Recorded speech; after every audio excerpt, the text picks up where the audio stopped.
నమస్తే, నేను మీ హరిత.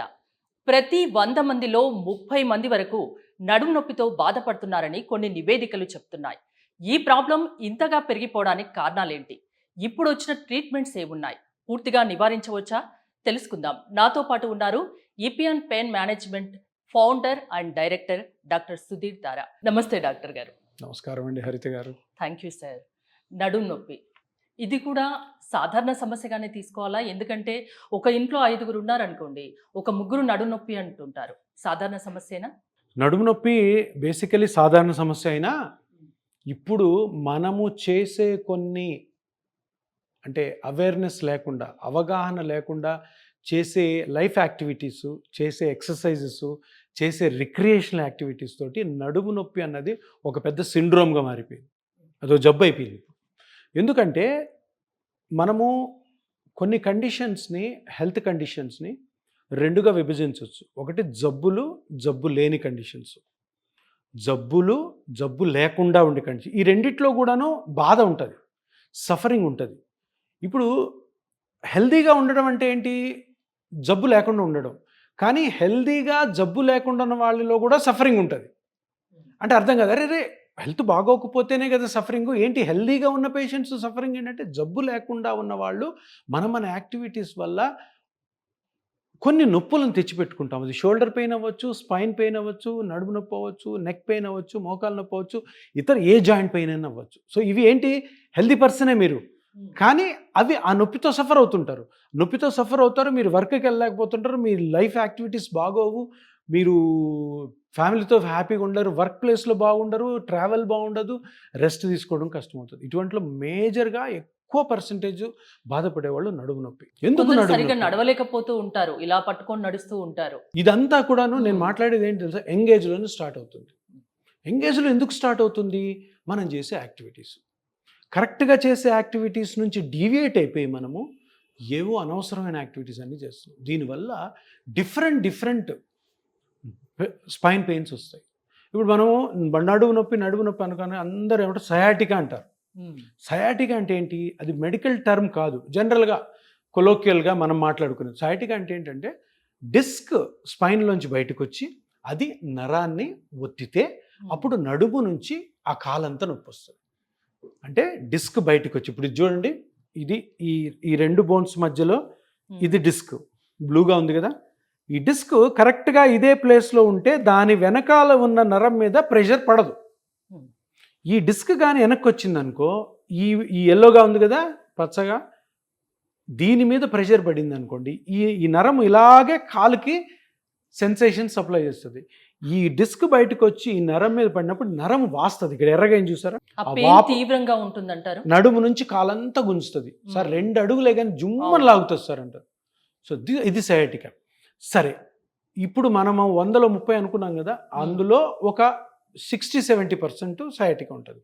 కానీ అన్ని నడుము నొప్పులు సయాటికా కాదు, దీంట్లో ఇంకా చాలా కండిషన్స్ ఉన్నాయి. ఇప్పుడు జనరల్గా స్పైన్ మీద ఆపరేషన్ చేసే డాక్టర్లకి ఈ సయాటికా ఇంపార్టెంట్. ఇప్పుడు ఏం చేస్తారు సారు, ఆపరేషన్ చేసే డాక్టరు ఈ డిస్క్ని తీసేస్తారు. తీస్తే నరం ఫ్రీ అయిపోద్ది, పెయిన్ తగ్గిపోద్ది. కానీ మనం ఇందాక 30% అనుకున్నాం కదా, 30%లో 60% సయాటికా అయితే ఇంకొక 40% సయాటికా కాదు. సయాటికా కాకపోతే దానికి సర్జికల్ ఆప్షన్స్ ఉండవు. అటువంటివి ఎన్నో కండిషన్స్ ఉన్నాయి. దాంట్లో ముఖ్యమైన కండిషన్ ఏంటంటే, ఈ స్పైన్లో చాలా మజిల్స్ ఉంటాయి. ఎరెక్టార్ స్పైనే మజిల్స్ అంటాము. ఆ మజిల్ నుంచి నొప్పి వస్తుంది, దీనికి ఆపరేషన్ లేదు. ఆ మజిల్ నుంచి నొప్పి వస్తుందని డాక్టర్ గారు కనుక్కోవాలి. సో దానికి స్పెషల్ స్కాన్స్ ఉన్నాయి. స్పెషల్గా నీకు నాలెడ్జ్ ఉండాలి, ఎగ్జామిన్ చేసి పేషెంట్ని, ఇది ఎరెక్టార్ స్పైనే మజిల్ వల్ల వచ్చిన పెయిన్. ఎరెక్టార్ స్పైనే మజిల్ మీద థొరకోలంబార్ ఫేషియా అని ఇంకొక ఫేషియా ఉంటుంది, ఒక పొర, అది చిన్నగా క్రాక్ అవుతుంది. ముఖ్యంగా ఈ జిమ్ చేసే వాళ్ళలో ఈ పెయిన్ వస్తుంది. సడన్గా వెయిట్స్ ఎత్తుతారు, అది ఆ క్రాక్ అవుతుంది పొర, సివియర్ పెయిన్ వస్తుంది. ఇంకంతే, నడుము ఇట్లా పట్టుకొని ఇంటికి వెళ్తారు ఆటోలో. సో అదొక పెయిన్, అది కనుక్కోవాలా. ఈ థొరకోలంబార్ ఫేషియా కట్ అయినా కానీ, ఎరెక్టార్ స్పైన్ మజిల్కి కానీ డ్యామేజ్ అయిన వచ్చి నా నొప్పికి మీరు ఎంఆర్ఐకి వెళ్ళారంటే ఏం బయటపడదు. డిస్క్ బాగుంటుంది, ఆపరేషన్ చేయలేము, మిగతా స్ట్రక్చర్స్ అన్నీ బాగుంటాయి, ఎంఆర్ఐలు ఇది బయటపడదు. సో అలాగే రెస్ట్ ఇచ్చేస్తారు, అలా మజిల్ని హీల్ చేపిస్తారు. కానీ ఈ కండిషన్, ఆ మజిల్ కానీ ఆ తొరకోలంబార్ ఫేషియా కానీ కట్ అయినట్టు కానీ తెలుసుకోగలిగితే మనము క్లినికల్గా ఎక్స్పీరియన్స్లో ఇమీడియట్గా ట్రీట్ చేయొచ్చు. ఇది కాక ఇప్పుడు ఈ స్పైన్లో చూడండి ఎన్ని ఎముకలు ఉన్నాయి. ఇట్లాగా ఈ స్పైనల్ కార్డ్లో వర్టిబుల్ బాడీస్ 33 ఉంటాయి.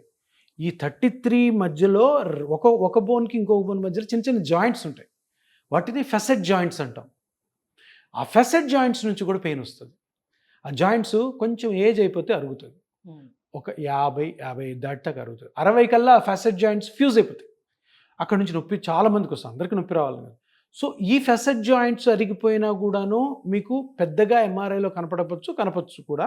కానీ అది కూడా క్లినికల్ డయాగ్నోస్, అంటే డాక్టర్గా మనం ఎగ్జామిన్ చేసి దాన్ని పట్టుకోవాలి. అండ్ దీని మీద కూడా సర్జరీ లేదు. సో దీన్ని కూడా కనుక్కొని దీనికి ఒక మనం వేరే ట్రీట్మెంట్. ఒక పేషెంట్ మీ దగ్గరికి వచ్చి నడుము నొప్పి అది ఎలా ఉంది, పెయిన్ ఏంటి అని చెప్తే ఆ కారణం మీరు చెప్పగలరా? తప్పకుండా. నేను ఎందుకు మాట్లాడుతున్నానంటే ఈ కారణాలన్నిట్లో ఏ కారణమో కరెక్ట్గా కనుక్కోకుండా మీరు ఏ ట్రీట్మెంట్కి వెళ్ళినా కూడాను ట్రీట్మెంట్ ఫెయిల్ అవుతుంది, మీరు నొప్పి పెరుగుతూనే ఉంటుంది. ఒకవేళ సర్జికల్ ఆప్షన్లో ట్రీట్మెంట్ చేస్తే సర్జరీ కాంప్లికేషన్స్ కూడా వచ్చే అవకాశం.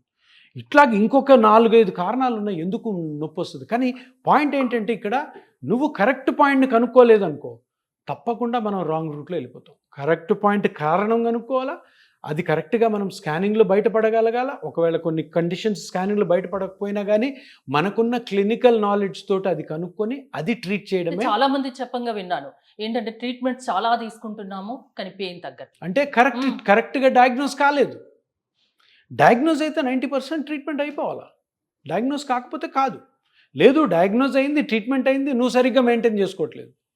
సో ఇవన్నీ కూడా ఉంటాయి. ఇప్పుడు కొంతమంది అంటారు నడుము నొప్పి వచ్చింది, నేను ఎక్సర్సైజ్ స్టార్ట్ చేశాను సార్ అంటే, నీకు ఆల్రెడీ నడుములో ఏదో ఒక డ్యామేజ్ అయితే దాన్ని పట్టుకొని నువ్వు ఇంకా మళ్ళీ లాగుతూ ఉంటుంది, ఇంకా డ్యామేజ్ అవుద్ది.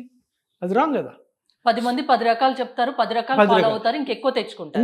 ఇంకొకటి చాలా చాలా తప్పుగా జరిగేది ఏంటంటే నడుము నొప్పి వచ్చిన వాళ్ళు డాక్టర్ దగ్గరికి వెళ్ళరు. డాక్టర్ కాని వాళ్ళని అడుగుతుంటారు. జిమ్ ట్రైనర్ని, యోగా మాస్టర్ని, ఫిజియోథెరపిస్ట్ వరకు ఓకే, ఇంకా వేరే ఎక్సర్సైజులు చేయించే వాళ్ళని. సో అక్కడ ఏమవుతుంది, ఎంబీబీఎస్ డాక్టర్ చెప్పాడు, సరే ఎంబీబీఎస్ డాక్టర్ చెప్పాడు, ఆయన స్కాన్ చేయించుకున్నాడు, ఇది డయాగ్నోస్ మోస్ట్లీ కరెక్ట్ ఉండొచ్చు. కానీ నువ్వు డాక్టర్ కాని వాళ్ళనే కన్సల్ట్ అయితే, ఇప్పుడు సార్ నాకు నడుము నొప్పి వచ్చింది సార్, జిమ్ చేస్తున్నాను సార్, అయినా తగ్గట్లేదు, జిమ్ వల్ల ఇంకా డ్యామేజ్ అవుతుంది. సో ఇన్ని కండిషన్స్ ఉంటాయి. నడుములో సయాటికా ఉంటుంది, ఫెసెట్ జాయింట్ ఆర్థ్రోపతి ఉంటుంది. లేడీస్లో పర్టికులర్గా ప్రెగ్నెన్సీ అయ్యి డెలివరీ అయిన వాళ్ళలో సెక్రోఇలియాక్ జాయింట్ అనే ఒకటి ఉంటుంది. ఇది పెద్ద జాయింట్. ఇది మీకు ఇక్కడ లైన్ కనపడుతుంది కదా, ఈ లైన్, ఇది సెక్రోఇలియాక్ జాయింట్. ఇది ఎందుకు వస్తుందంటే ప్రెగ్నెన్సీ అప్పుడు ఈ హిప్ బోన్స్ ఉన్నాయి కదా, స్ప్రెడ్ అయ్యి బేబీ అకామిడేట్ అవుతుంది. 9th మంత్ అయ్యాక బేబీ డెలివరీ అయిపోద్ది. ఈ స్ట్రెచ్ అయిన పెల్విక్ బోన్స్ మళ్ళీ నార్మల్గా రావాలి, కొన్నిసార్లు కొంచెం అబ్నార్మల్గా అటాచ్ అవుతాయి, అక్కడ పెయిన్ వస్తుంది ఆ జాయింట్లో. నాకు డెలివరీ అయింది సార్ సిజేరియన్ అయిన వాళ్ళకు అంటారు, అదే చెప్పబోతున్నా. అందరూ ఏమంటారంటే సార్ నాకు డెలివరీ అయింది, డెలివరీలో నాకు ఆపరేషన్ చేశారు, ఆపరేషన్ నడుములో ఇంజెక్షన్ చేశారు, నడుములో ఇంజెక్షన్ ఇవ్వడం వల్ల వచ్చింది సార్. కాదు, చాలా మంది 70% అదే నమ్ముతారు ఇప్పటికీ. అది ఇప్పుడు అందరికి చెప్తున్నాను, ప్రెగ్నెన్సీ వచ్చి డెలివరీ అయిన తర్వాత మీకు నడుము నొప్పి వస్తే 90% అది సేక్రోఇలియాక్ జాయింట్ డిస్ఫంక్షన్. దాన్ని మనము సయాటికా అనుకోవడం, నడుములో ఇంజెక్షన్ వేసింది అనుకొని మీరు బాధపడాల్సిన అవసరమే లేదు. తప్పకుండా ఒక స్కానింగ్ చేసుకోండి. దాన్ని కరెక్ట్గా కనుక్కోగలిగితే ఆ ఎస్ఐ జాయింట్ని ఇమ్మీడియట్గా ఒక చిన్న ఇంజెక్షన్ అక్కడ చేయడం ద్వారా రికవర్ అవుతారు. ఒక ఇంజెక్షన్ ద్వారా నొప్పి అసలు అంటే ఇప్పుడు అక్కడ మళ్ళీ వస్తుందా రాదా అన్నది మనం చేసే జాగ్రత్తలు. ఇప్పుడు ఈ కండిషన్స్ అన్ని డిసీజెస్ కాదు. ఇప్పుడు డిసీజ్ ఉంది, అది తీసేస్తే మోస్ట్లీ మళ్ళీ రాకపోవచ్చు, అక్కడ కూడా మళ్ళీ రావచ్చు. ఏ అలోపతిలో కానీ హోమియోపతిలో కానీ ఆయుర్వేదిక్ దేనికి పర్మనెంట్ క్యూర్ ఉండదు. ఎవరన్నా పర్మనెంట్ క్యూర్ ఉందంటే అది తప్పు. మేము పెయిన్ మేనేజ్మెంట్ సెంటర్స్లో మేమేం చేస్తాం, పెయిన్ని గుడ్డిగా తగ్గించాం. పెయిన్ ఎక్కడ జరుగుతుందో, ఎక్కడి నుంచి వస్తుందో అది కనుక్కొని ఆ కనుక్కున్న పార్ట్ని మళ్ళీ రికవర్ చేయడం ద్వారా, న్యాచురల్గా రీజనరేట్ చేయడం ద్వారా ఆ స్ట్రక్చర్తో లాంగ్ లాస్టింగ్ రిలీఫ్. పర్మనెంట్ కాకపోయినా లాంగ్ లాస్టింగ్. కొంతమంది పర్మనెంట్ ఉంటుంది, చెప్పలేం ఎవరికి ఎట్లా రియాక్ట్, వాళ్ళ లోపల ఇన్హెరెంట్గా ఉన్న ఇష్యూస్. కానీ ఒకటి జాగ్రత్తలు అయితే తప్పకుండా పాటించాలి, చాలా చాలా ఇంపార్టెంట్. ఇప్పుడు నడుము నొప్పి గురించి మనం మాట్లాడుకున్నాం. ఎన్ని రకాలు, ఎన్ని కారణాలు అనేది. జనరల్‌గా అంటే నడుము నొప్పి వచ్చినప్పుడు చాలామంది రెస్ట్ తీసుకుంటే సరిపోతుంది. ఏదో పెయిన్ కిల్లర్ వాడతారు. అట్లా వాడేవాళ్ళు కూడా చాలామంది ఉన్నారు. ఎలాంటి సింప్టమ్స్ కనిపించినప్పుడు మీ దగ్గరికి రావాలి? నడుము నొప్పి వచ్చింది. హ్మ్. నడుము నొప్పి ఒక 10, 15 రోజుల తర్వాత కూడాను మీరు టాబ్లెట్లు కొన్ని వేసుకొని తగ్గించాలన్న ప్రయత్నం చేసినా కూడా తగ్గలేదు. ఇమ్మీడియట్‌గా కన్సల్ట్ అవ్వాలి. హ్మ్. ఇప్పుడు మోకాలు నొప్పి, షోల్డర్ నొప్పి కొన్ని నెలలు వెయిట్ చేయొచ్చు. స్పైన్ ఎప్పుడు కాదు. ఎందుకంటే స్పైనల్ నొప్పి వచ్చింది అంటే లోపల స్పైనల్ కార్డ్ ఉందని మర్చిపోకండి. హ్మ్. ఈ స్పైనల్ నొప్పి నెగ్లెక్ట్ చేస్తే ఏమవుతుందండి? స్పైనల్ కార్డ్ మీద ప్రెషర్ పడితే హ్మ్. మనకు నడకలో ఇంబ్యాలెన్స్ రావచ్చు, యూరిన్ మోషన్ అంటే ఇన్కాంటినెన్స్ రావచ్చు. కరెక్ట్‌గా నిటారుగా నడిచే వాళ్ళు కొంచెం అటు ఇటుగా నడిచినా, వంగి నడిచినా ఏదో లోపల జరుగుతుంది. హ్మ్. పెరాలసిస్ రావచ్చు. కొంతమందికి వస్తాయి నెగ్లెక్ట్ చేస్తుంటే. ఎందుకంటే అక్కడ ఉన్న స్ట్రక్చర్ ఏంటి? ఇక్కడ స్పైన్ చుట్టూ ఉన్న బోన్స్, మజిల్స్, లిగమెంట్స్ ఇవన్నీ కూడా ఎందుకు? లోపల స్పైనల్ కార్డ్‌ని ప్రొటెక్ట్ చేయడానికి. సో ఇక్కడ ఏం జరిగినా కూడా స్పైనల్ కార్డ్ ఎఫెక్ట్ అవుతుందని అందరూ తెలుసుకోవాలి. అది తెలుసుకున్నప్పుడు దాని మీద జరిగే ఏవైతే కాటాస్ట్రోఫిక్ ఈవెంట్స్ ఉన్నాయో అవన్నీ అవాయిడ్ చేయాలంటే 10-15 డేస్‌లో వెంటనే డాక్టర్ గారి దగ్గరికి వెళ్ళి ఇపియాన్ పెయిన్ చూపించాలి. మేనేజ్మెంట్ సెంటర్‌కి వస్తే ఎలాంటి నొప్పినైనా తగ్గిస్తారు అనేది విన్నాము. సో నడుము నొప్పితో బాధపడుతున్న వాళ్ళైనా, మోకాళ్ళైనా ఏ పెయిన్ అయినా మీరు దాని నుంచి రిలీఫ్ కల్పించగలరా? తప్పకుండా కల్పిస్తాం. కాకపోతే హ్మ్. దానికి కారణం కనుక్కోవాలి. కొన్ని సర్జరీకి వెళ్ళే ఉంటాయి. హ్మ్. సర్జరీకి వెళ్ళే ఉంటే వెంటనే సర్జరీ పంపిస్తాం. సర్జరీకి వెళ్ళని కేసులన్నీ కూడాను కారణం కనుక్కొని, ఎందువల్ల వచ్చింది, మనం చేసిన తప్పులేంటి, ప్లస్ ఆ కారణం కనుక్కున్న స్ట్రక్చర్‌ని ఏ విధమైన ట్రీట్మెంట్‌తో ట్రీట్ చేయాలి. డిఫరెంట్ వెరైటీస్ ఉన్నాయి మన దగ్గర. అంటే different ఏమేమి way- ఉన్నాయండి? నేను ఇప్పుడు ఎక్కువ పీఆర్పీ గురించి వింటున్నాను. రేడియో ఫ్రీక్వెన్సీ అబ్లేషన్ ఇప్పుడు పీఆర్పీ చాలా ఎక్కువైంది. ఎందుకంటే హ్మ్. పీఆర్పీ అన్నది న్యాచురల్ ట్రీట్మెంట్. మన బ్లడ్‌లోని సెల్స్‌తో చేసేది. దీంట్లో ఒక దగ్గర 60-70 కండిషన్స్ దీర్ఘకాల నొప్పులకి పీఆర్పీ తోటి సొల్యూషన్ వచ్చేస్తది. సో ఇంకా చాలా ఉన్నాయి. కొన్ని పీఆర్పీతో రానివి ఉంటాయి. దానికి ఆ ట్రీట్మెంట్ చేస్తాం. బట్ ఓవరాల్‌గా కొన్నిసార్లు పీఆర్పీని వీటితో కలుపుతాం. హ్మ్. సో 2 కలుపుతాం. 3 కాంబినేషన్ ఆఫ్ ట్రీట్మెంట్స్ ఉంటాయి. కానీ ఒకటి మటుకు అందరూ గమనించాల్సింది ఏంటంటే మన సెంటర్‌లో మనం చేసేది ఏంటంటే ఫస్ట్ నొప్పికి గల మూల కారణం కనుక్కోవడం. హ్మ్. అది చాలా ఇంపార్టెంట్. బ్లైండ్‌గా ఏది చేసినా అట్టర్ ఫ్లాప్ అవుతుంది. అందుకే మీకు సక్సెస్ రేట్ ఎక్కువ సక్సెస్ రేట్ ఎక్కువ ఉంటుందనుకుంటా. ఉంటుంది. అక్కడ మీరు ఎక్కువ మూల ఉంటుంది. కారణం కనిపెట్టి ట్రీట్మెంట్ ఇస్తారు కాబట్టి కనిపెట్టి వాళ్ళకి నొప్పి రాకుండా కని- ఉంటుంది. పేషెంట్‌కి నీకు ఎందుకు వచ్చింది నొప్పో చెప్పి హ్మ్. నువ్వు ఈ తప్పులు చేయడం వల్ల వచ్చింది కాబట్టి ఈ కరెక్షన్ చేసుకోవాలా, తర్వాత జాగ్రత్తలు ట్రీట్మెంట్ తీసుకో. తర్వాత ఈ జాగ్రత్తలు తీసుకోవాలి. మీరు ఎప్పుడు హ్యాపీగా ఉంటారు. సో అసలు ఎలాంటి పెయిన్‌తో బాధపడిన అవసరం లేదు. అవసరమే లేదు. కానీ మేము ఉండేది ఎందుకు ఇంకా? థ్యాంక్ యూ డాక్టర్ గారు. నమస్కారం. ఎలాంటి పెయిన్‌తో కూడా బాధపడిన అవసరం లేదు. ప్రతి దానికి సొల్యూషన్ ఉంది. సింపుల్ ట్రీట్మెంట్స్ ఉన్నాయని చెప్తున్నారు సుధీర్ దారా గారు. మోర్ డీటెయిల్స్ కోసం స్క్రీన్ పైన స్క్రోల్ అవుతున్న నెంబర్స్ కాల్ చేసి కాంటాక్ట్ అవ్వండి. చూస్తూనే ఉండండి సుమన్ టీవీ.